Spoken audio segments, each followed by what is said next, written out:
Okay, so welcome back. I think we're doing this in English. Yeah, apparently, yeah. So I hope that you have had an exciting day. I know I have. I've attended some really interesting sessions. So thank you to all colleagues that have contributed today. And before our end note, we would like to say a great thank you to one of the main organizers who has made this day happen. And so Madeline Tucker-Smith, please come up.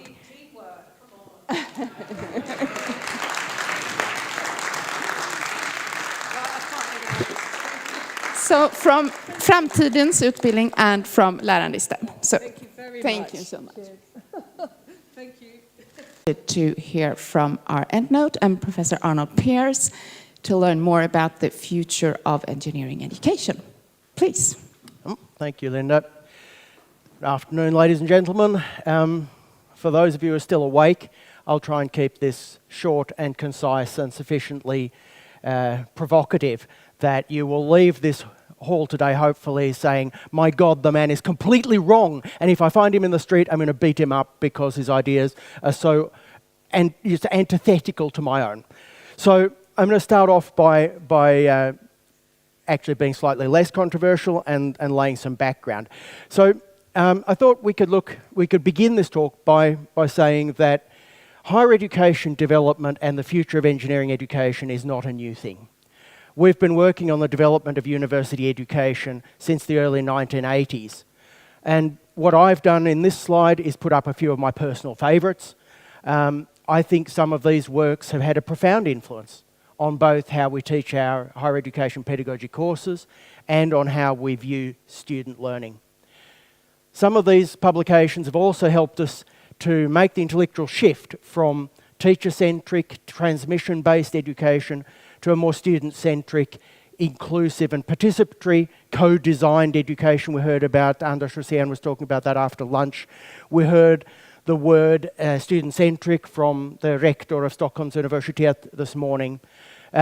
These types of concepts permeate the higher education debate nowadays, but they didn't really when I began my undergraduate degree in 1982.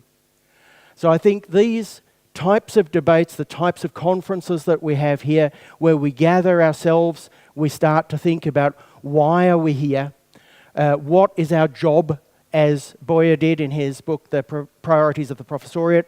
And then we have this work on constructive alignment that we have in all our higher education courses. Hattie's work on visible learning, what teaching and learning practices can be shown in statistically significant ways to affect learning in the classroom. Work from Carl Weiman, a Nobel Prize-winning physicist, looking at how to quantify teaching proficiency. And he builds his work on Hattie's results and says basically that one of the things that we lack in higher education is a quick and easy measure for how good teaching is. So if we want to be able to quickly quantify teaching in the same way as we quantify research with an H index, maybe we need something like a T index that cooks down all of this stuff that people do in classrooms into a number so that I can safely and surely say that, oh, the belt is better than me at teaching. Which he probably is, but we don't have any real evidence to base that conclusion on until we actually go out and empirically test it, perhaps. And then, of course, there's more recent work that I've included here, the work of Freeman and others, also survey work that I think has been one of the driving forces in at least the US for the shift to student-centric and what they call active learning, so meaning that the students do more of the activity in the classroom and the teacher does less. And then, of course, the works of Ruth Graham, which I think we're all aware, as she has both surveyed the state of the art of engineering education just prior to the pandemic, and then has done a follow-up report rather recently where she looks also at what we can learn from engineering education responses during the pandemic. If you haven't read some of these papers, I can recommend that you do, because I think they nicely set the scene for today's discussion. But this is the background, so where are we going? And we've just experienced at least one disruption, and I'm going to claim that we're seeing another one right now, that the deployment, large-scale deployment of large language models and evolutionary AI systems is fundamentally going to change the way that we do our work and things that we can expect of our students. But it all started really with us pushing everything online. We had been living in a nice environment like this, where we had physical spaces, we were able to afford our physical spaces, and we liked to focus attention on particular aspects of the learning environment by giving speeches perhaps such as this. This is one of the most traditional academic communicative formats that exists. It has existed literally in 400, 500, 600 years. Students came to Uppsala in 1477, 78. Why? To listen to people that they couldn't hear anywhere else. Not only that, their access to resources was constrained. They didn't have Wikipedia. They didn't have Dr. Google. If they wanted to find out something, they needed to go somewhere physically and find the copy or the couple of copies of the book that existed, or the great mind that was writing those books. And so transmission made sense, because it was about duplicating knowledge and spreading it, disseminating it through the scholarly community. And those seats of knowledge were where the large libraries were and where these collections of knowledge were assembled and curated. I'm going to claim that that is definitely no longer true. Our students do not need to come to us to read a book. They can go get information from a variety of sources. I'm going to demonstrate exactly why a little bit later in the talk. So I think we've discovered through the pandemic that we can't do this type of classroom teaching with the same quality in e-platforms because our pedagogies don't translate. Right? You need to do different things in an online environment, especially if you're going to generate large-scale student engagement. And assessment of learning outcomes is becoming increasingly problematic to us. Proctored in-person examinations are one way of measuring certain types of performances in students, but they're not particularly authentic to the workplace. It's very unlikely that a student in their professional life is going to spend a lot of time, as my students did in Uppsala, sitting in large examination halls writing 5 or 6 hour written exams about topics that quite often were about programming or computer networking or something else, where they would be actually working in an environment with colleagues in the future. And I think we can agree that much of the panic assessment solutions that we derived throughout the pandemic didn't really give us the sort of type of professional satisfaction that we would like to associate with high quality assessment of student learning. So I think we can do high quality assessment of student learning in virtual environments. I just don't think that we've thought it through enough at the moment to always get it really right. And I think we need to do some more work on that. And then I think that replicating the social dimension, and I brought this up this morning, universities are so much more than the knowledge you learn in them or at them. A university is a scholarly community.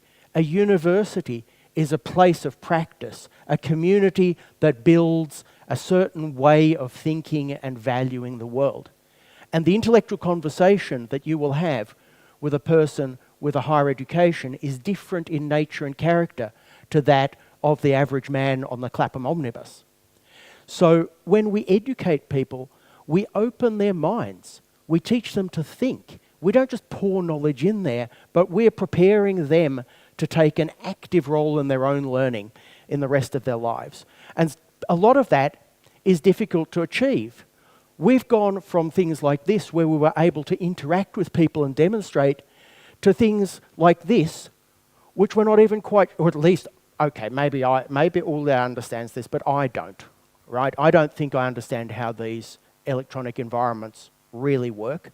I don't think I understand how virtual reality, augmented reality, and different cyber solutions, virtual worlds are going to change the way that we teach laboratory disciplines, for instance, in the future.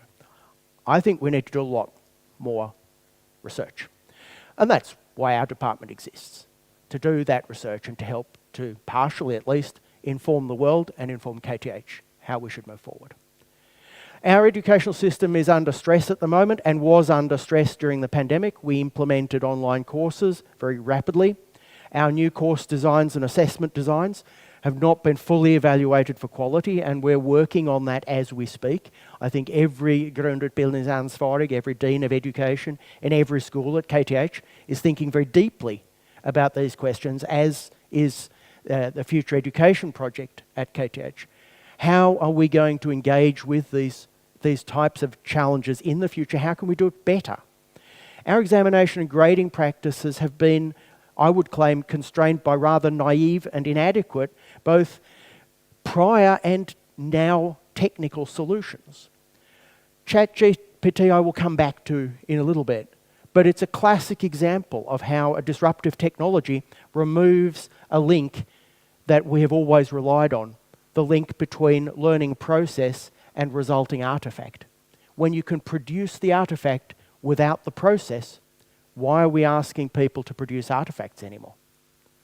Maybe we should be measuring process instead, if process is what we really care about. So all of these things that we have been doing, we've moved from desk-based exams to online exams. We've moved from large-scale lecture theatres online. We have increasingly questioned that we need all the buildings that we have. And in fact, if you think about what's happening around us right now at KTH, 150 million Swedish crowns in costs of buildings and grounds needs to be saved in the next year or so. How do we do that? Well, we don't do it by keeping the buildings we currently have. We are going to need to downsize. Or we need to fire about 150 academic staff. And I don't think anybody wants to do that. So universities are thinking very seriously, and university leaderships, I would claim, are thinking extremely seriously about why they have these big buildings. Why do they have these buildings and grounds, these sporting facilities? What do they give the learner population of the academic population that we really, really need? And I think we need to work that out as well, and we need to work out how to tell it to each other so that we can tell credible stories to our leadership and tell them how our environment should be structured for the greatest productivity and the greatest sense of academic community in the future. Okay, so the worldwide focus, I would claim, on active learning, and I've chosen to pick an article of Freeman and co-authors from 2014, where they demonstrate that you can improve pass rates and reduce fail rates in typical engineering classrooms. They've done a meta-study that covers a wide variety of studies. You can criticise this paper actually quite easily. Nearly all of the studies, I can't say all, I think there are one or two that don't, but nearly all of the studies used in this paper study a single classroom setting. So you could claim that this result is achieved by stealing time and attention from other classes running in parallel. I focus the students' attention on my learning outcomes at the cost of the two other courses that were running in parallel. But we don't actually know if that is true.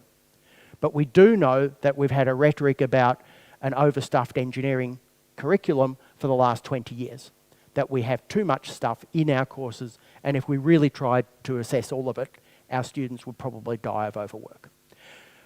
But this is changing the way we think about education. It's changing the way we think about spaces like the one we're in today. And then we can move beyond that. There's lots of work being done in both the physical space, how should we do something different with a space like this, but also in virtual and augmented reality spaces, where increasingly startup companies and researchers are publishing work dealing with the evolution of education in these domains. And where Harvard Innovation Labs is investing, I think we can safely say they see a potential, and so we probably also need to take these types of things at least semi-seriously and wonder what is it that Harvard sees in this and how should we assess it also. Now, of course, it's not all just about the large-scale, high-profile universities. It's also about the rhetoric. What is in the popular press? What are students and their parents reading? And how is that influencing their expectations of what universities will offer future learners and how that learning will be conducted? Now, this comes back to my earlier point. I'm going to claim that universities no longer curate and teach as a primary objective because the material is already there. Right? I don't need to tell it to you. You can browse it on YouTube. you can go and find 10 YouTube videos that deliver my introductory programming lecture in C++, probably better than I do. And not only that, you can watch 5 of them in relatively short succession, and you can fast forward, rewind them. You can do all sorts of things with them that you couldn't do with my physical lecture. So and all of this information is widely available to, at least in the Western world, via our internet infrastructures. And students increasingly look to MOOCs. They harvest exercises out of MOOCs. They look at YouTube. They look at live streams on Twitch, and I'm going to come back to this. And of course, our student base is diversifying, and we've been saying that since the 80s also. But we are making specific intentional choices here also in terms of recruitment. We have specific projects that aim to broaden our recruitment base, that aim to make our education more inclusive. If we're really to believe that rhetoric, we also need to offer support for people in much more diverse forms. These forms that we're using are, in some sense, a selection, a self-selection. We are selecting for people who learn like us. We're not necessarily supporting people who learn completely differently from us. And then, of course, we are not completely independent of external expectations of industry, politicians, and emerging societal norms. And of course, you know, the recent furor over ChatGPT we'll come back to. All right. So I just want to exemplify some of this. Here we have Physics Sue, right? He's a Twitch person. He's a former chef and cook turned physicist who studies relativistic quantum information theory, right? He broadcasts every week. He has a following of 2,500 or 2,800, whatever it is, right? What formal qualifications does he have? Does he know anything about quantum physics? I don't know, but 2,800 people are following him and think he's entertaining and presumably are picking up something from this. And I bet you his video presentation is much slicker than mine if I tried to make the same clip, right? And he's not the only person in the marketplace. You know, you could maybe say, well, he probably doesn't know anything. We can run him down a bit. Yeah, sure, but then you just go and look at Coursera in the MOOC space, and you've got really big names there putting up courses, making them freely available to anybody. You can go onto YouTube and you can pick out a couple of very prominent lectures from very highly qualified teachers at Stanford, at MIT. In introductory physics. And you can just browse backwards and forwards. So it's not the case that what we do is curate and distribute knowledge. The knowledge is already, or the information is already out there, but the process of turning it into knowledge is something that we do.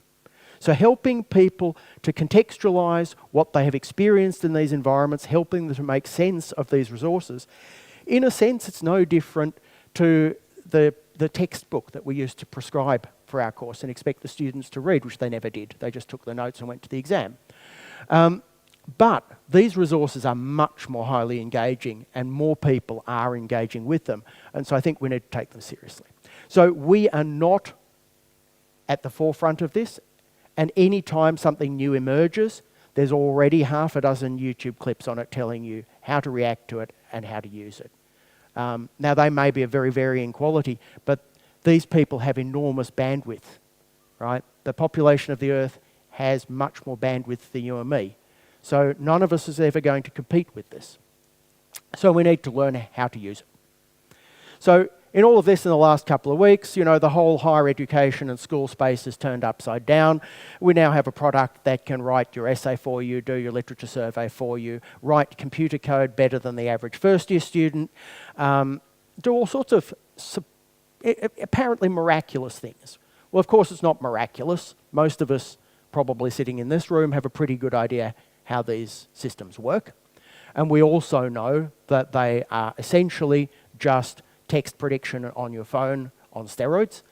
But what they do is they aggregate very, very large quantities of data, and by doing statistical analysis and probabilistic analysis, they decide what is a highly likely thing to come next in any given situation. And given that they have enough data, they can do that pretty well. So I want to talk about that a little bit, because there's been a lot written about the fact that, oh, now we can never ask students to write an assignment anymore. Oh, I can't give students a code assignment to write anymore. Well, yes, you can. Of course you can. But we have to make that experience meaningful for people, I would argue. What we have done, and what has been behind plagiarism as an activity in the student population, and I've been saying this for nearly 20 years, is that we as teachers have made the mistake. We did the wrong thing, right? And I personally consider any plagiarism case my fault, not the students, because I didn't create a sufficiently compelling reason for that student to want to learn the thing that I wanted them to learn. But why did it happen? Well, I think it has to do with this implicit connection that we have made between process and product. That we have very conveniently been able to use characteristics and attributes of artifacts as a proxy for performance of a process. And that's what we've done in assessment. We said, this feature of this artifact means that a student has engaged in this learning process. This is now no longer true. And therefore, we need to abandon that practice, by and large. Or we have to make it so intrinsically meaningful for students that they will do it anyway, because they see the intrinsic personal value of the personal growth that that activity entails. So I don't think ChatGPT is a threat, and I'll tell you why. So people are already looking at this, right? Quite seriously. There are a number of preprints out there, and I've just picked a few so that you can look at them. ChatGPT is the end of the online examination. ChatGPT can write a scientific abstract better than the average scientist. ChatGPT can be used to disrupt assessment. And this last one I've put up there because they actually have some quite sensible advice about what we should do in response to the challenge of tools being able to generate very convincing and quite sophisticated artifacts. Okay, so let's come back to what ChatGPT does. It identifies patterns in large data sets, and it relates that to an instruction or a query. And the idea is that by integrating these external resources, it can somehow construct new content. But of course, it never constructs anything new. Anything it constructs is a permutation of what already exists that has been formed according to certain patterns and rules that are encoded in the system. And so when these systems are also tuned by human feedback loops at the end of the process, all we're doing is telling the system what humans value more or less and strengthening certain types of patterns in response to others, in regard to other more unpopular patterns that we would like to suppress in the system. So we create pretty high quality outputs that are based on observable norms in this data set about what, generally speaking, seems to have been the right solution to this in the past. So I would claim that, ChatGPT is going to be great if what you want to do is a routine task where the answer in some sense is already out there. Then it should be a no-brainer. It should be able to do a pretty good job at that. But you have to remember that in some sense, everything is inside a normal distribution here. So ChatGPT is programmed to produce in the center of the distribution, the thing that is most probable, most likely, most highly rated and graded in its value systems. It's not going to produce outliers unless you push it there. And some of these systems, of course, can do that to some extent, but truly innovative new solutions cannot be generated by a tool that is inherently normative. So if you want original thought, then you probably still have to think for yourself. So, I mean, this, I probably am speaking to the converted. This is a classifier. I use an image, I characterize or caricature the image, I then classify elements of these different images, and then I can generate a categorization out the other end. I can also feed the other end into the network, and I can generate the outcome. So in some sense, what ChatGPT does is it goes from the house, cat, car side of a network to the cat. It's producing something by traversing this network of decisions and probabilities. All right, what can't it do? Well, as I already said, it can't generate innovative solutions because they're outside the norm. It can't identify innovative solutions either because they can't be easily understood to be something that is correct because they also lie outside the norm. So innovative and original thinking is not something that we can grade automatically with these types of tools either. And I would claim that ChatGPT is never going to be able to write truly insightful personal texts. It can hack something together that's going to be quite convincing, but what we were interested in was in the student gaining insight and personal growth, not in the essay being of a particular form. And so we need, I think, to refocus, as I already said, away from the artifacts. It won't construct innovative and unique algorithms and code solutions either for exactly the same arguments. And it can't, of course, think or create really, although it does a pretty good job of imitating that.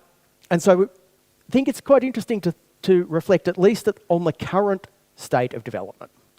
Because if these systems are normative, then their tendency is to converge on the most central elements of the data set that's being used to train them. And presumably they're also self-reinforcing in the sense that every piece of text or code or anything else that's generated by such a tool potentially goes into the training set of the next generation of tools. And over time, you would expect then human-generated content to be the minority of the content that's being analysed in order to arrive at the rules. And so if the majority of the content is extremely normative, then presumably the breadth of your normal distribution also contracts and you get more and more and more tightly normative results generated. Now, presumably somebody will do something about that in the development process over the next few years, because I can't be the first person to have thought of that argument. But as we reduce the percentage of human content in the data pool, what happens in terms of egalitarianism, equality? We already know that these training data sets are deeply biased towards the Western world, white Anglo-Saxon, people in suits, people like me, right? We generate a lot of this text, and it's being used to train systems that react and generate output based on tacit norms that are encoded into these vast, vast quantities of data. All right, so if we look at what we should do, the paper that I put up there of Rudolph and colleagues, published late last year, says that their advice to school teachers is to execute certain assignments during class. So we focus much more on in-class performance, seeing people perform authentic activities in a context that is close to what their future working environment and profession might expect of them. Allow people much more freedom, because the more freedom, the less you constrain the problem space, the harder it is to get ChatGPT to write it for you. If we have a very, very tightly specified exercise to be performed, then of course I can just copy the text and paste it straight in.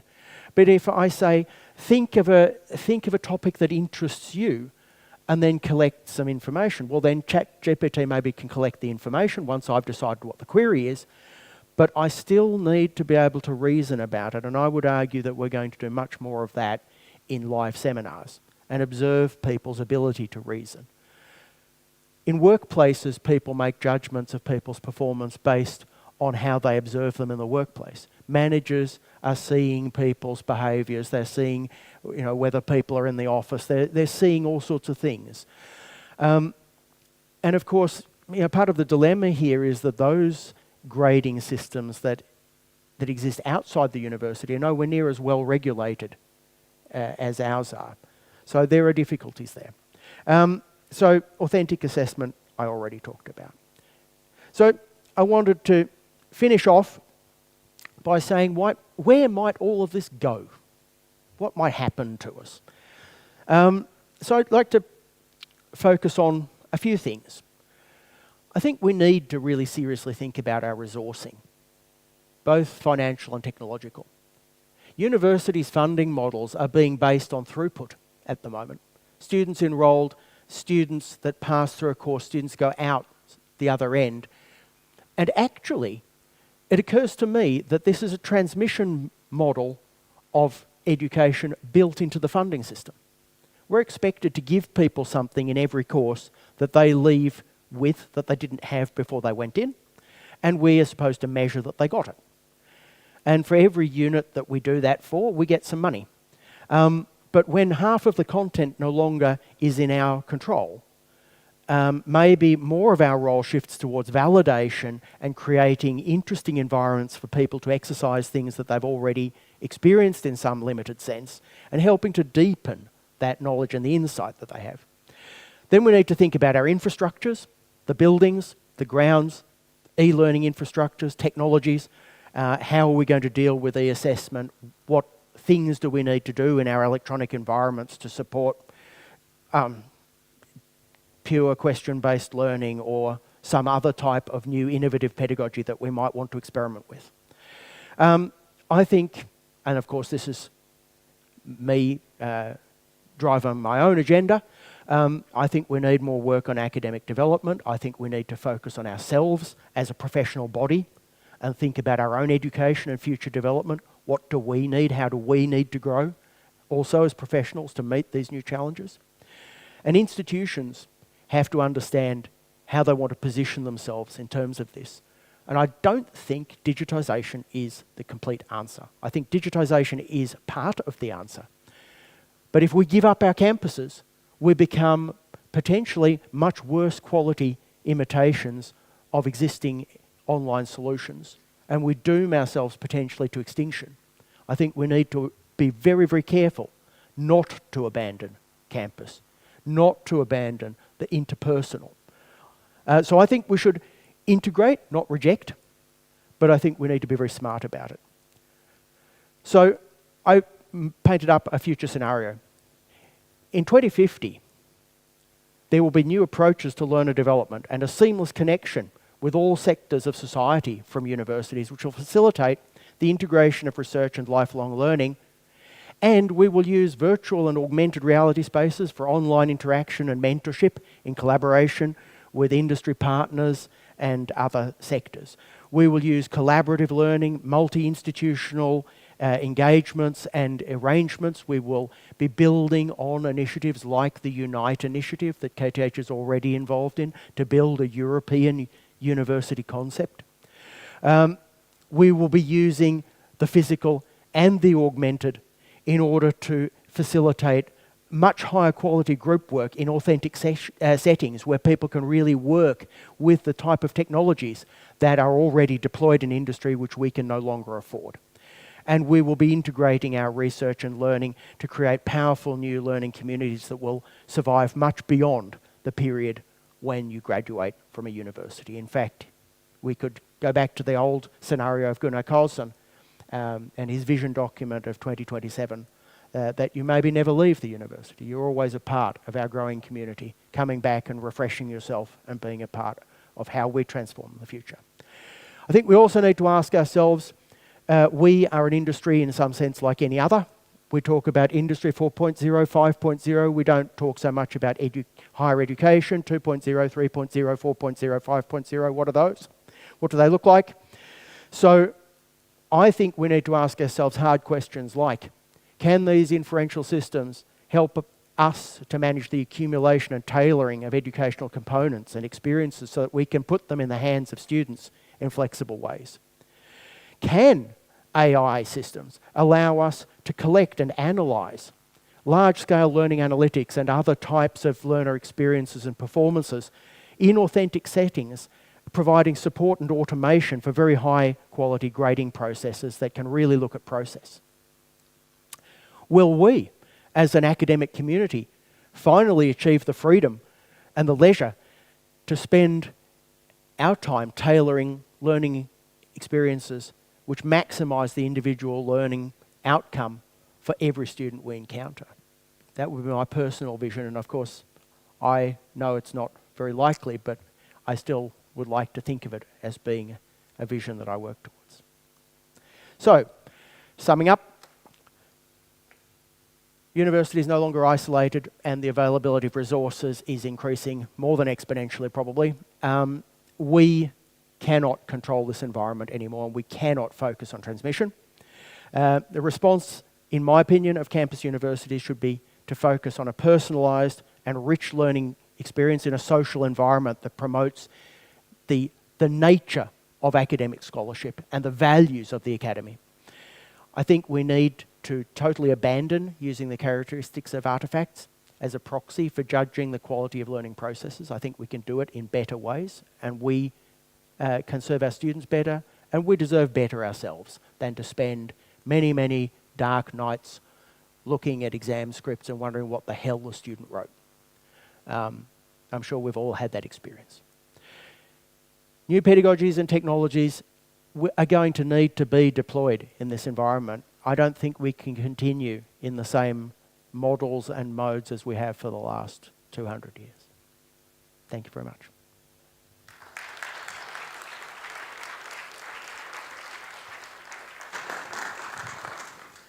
Thank you. Thank you, Arnold, for this very inspiring end note. And I think that we have at least a few minutes for some questions. Okay, should I move? Sorry, I have to stand here for the, yes. Yeah, Yes, they're all Lena. too intimidating. And I can give you the microphone. Okay, Jukka? Thanks, Arnold. A good presentation. I'm just wondering, we talk a lot about how we can be part of the university for all our life and we will be more inclusive, etc. I'm thinking about the international perspective. Will we see educations that will also cross country borders? How will we work with other countries, have examinations or graduations or whatever together? Do you have a view of that development? So what is the current slogan? Responsible internationalisation? Right, so... Sorry? Go ahead. Yeah, no, so I have personal experience with this myself because I've been running, when I was working in Uppsala, I ran for 20 years an international project learning experience, which was a collaboration between, at the maximum, 5 different universities, 2 in Asia, 1 in Finland, 1 in the US, and Uppsala University in Sweden. And there we shared the student body. We all had our own local courses that we mapped learning outcomes to in order to give our own local students a grade. But I would mentor a subset of the groups, and those groups would have Chinese and Finnish and so forth students in them. So we had to learn to trust each other, that we could grade each other's students, that we could do this sort of collective thing together, and then we could map it into our own local systems and make it work for each local environment. And that worked very successfully for a long period of time. But it's another step then to say, well, you know, as Unite tries to engage with now, just at the European level, you just need to look at the regulatory framework about surrounding joint degrees or staff or student mobility. We're making it very, very difficult for ourselves. So I think it's coming, but I think that these virtual and augmented reality spaces might actually help us to trigger some of that as well by opening up and meaning that we don't have to create the huge carbon footprint to get ourselves into the same space where we can collaborate and experience each other's cultures and work collectively. So that's all I can say about that, actually. I think there are huge legislative challenges, yeah, otherwise.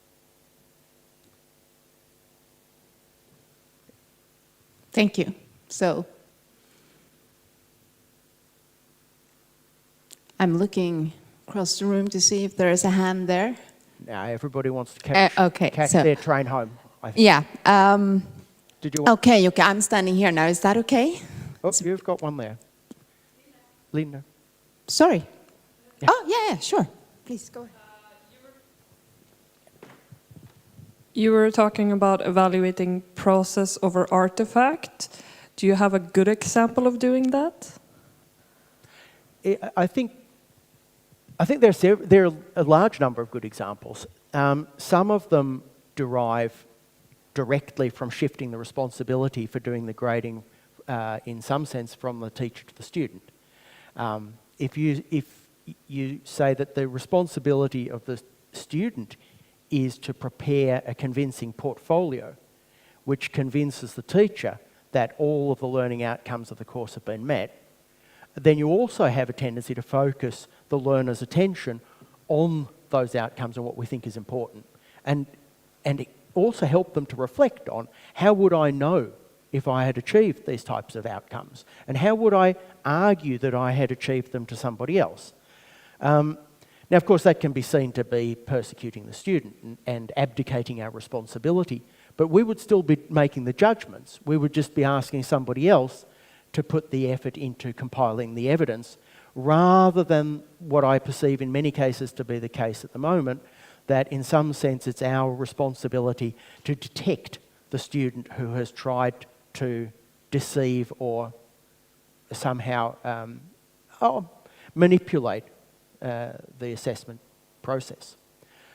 So I think it's much more about shared responsibility and being aware that this is a shared responsibility, that one is observable in an authentic or semi-authentic environment. Because then we also create for the learner a sense of urgency. I need to know this, I need to understand this in order to perform in meaningful and valued ways. So I guess that's a utopian vision, but it's sort of one way. And CDIO work here at KTH has gone long ways towards that in some programs. There have been good examples. So there is existing good practice. Maybe we should wrap up because people want to get away. And Yes, thank you very much, Arnold. My pleasure. Thank you.